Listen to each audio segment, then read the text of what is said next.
düşe Ana, bahar gəldi gül açdı yenə.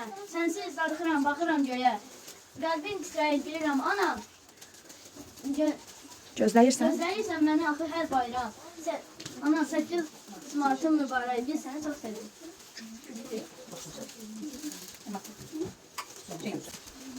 Gün açanda, yaz gələndə, bil ki sənin izindəyəm. Göz yaşı yoxdur bu gündə, mən həmişə səninləyəm. Yanımdakı uşaqların ruhundayam, canındayam. Valla ana, inan mənə, mən həmişə yanındayam. Təbrik edirəm. Kimsə bahar gəlir, güllər açır, günəş gülür. Mən də burada sevinirəm, səni hər an izləyirəm.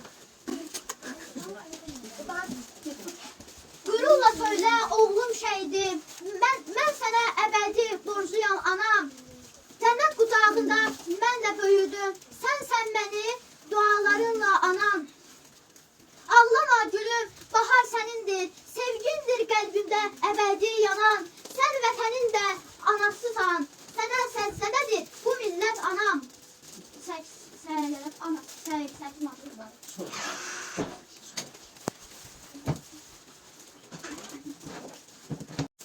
mənim ən şirin nəğməm, ən gözəl bayram payısan. Bax, bir gün sənindir ana, sən ən güzel, ən gözəl qadınsan.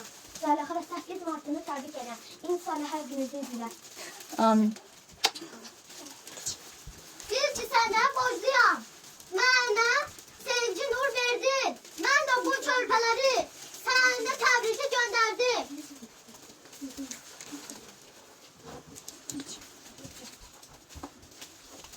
Martda sənə gətirməsəm də mən gül, amma ruhum səninlədir bil.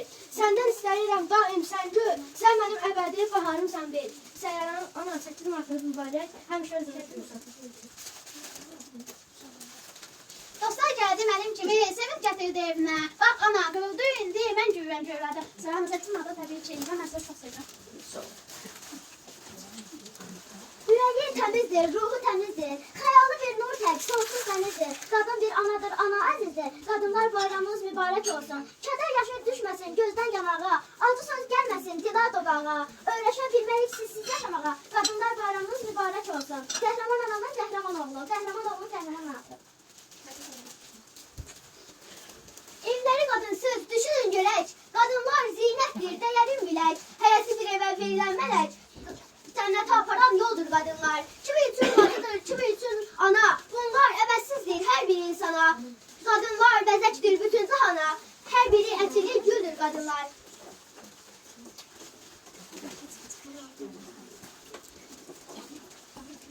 Yaşını silib, bir daha ağlama şəhid anası. Tökməyən ağlar göz yaşlarını, qəlbimi dağlama şəhid anası. Səndən aldım ürəyimi, canımı, damarımda dövrələyən qanımı. Sən ucaqdın şərəfimi, adamı, canım ana dünyaların gözəli. Səndən doğan bir parçayan cahanda, duaların keçsindir hər anda. Hidayət etdiyi yolumu azanda, canım ana dünyaların gözəli. Qəhrəman, Şuşa Kəlbəcər alan, səni oğlum tapşırıb, səni mənə yol aldı. Məhz onun sayəsində ordumuz zəfər çaldı. Qan tökdü, şəhid verib düz söçdü. Sanmasın, biz ölmüşük, ikidim var, Azər var.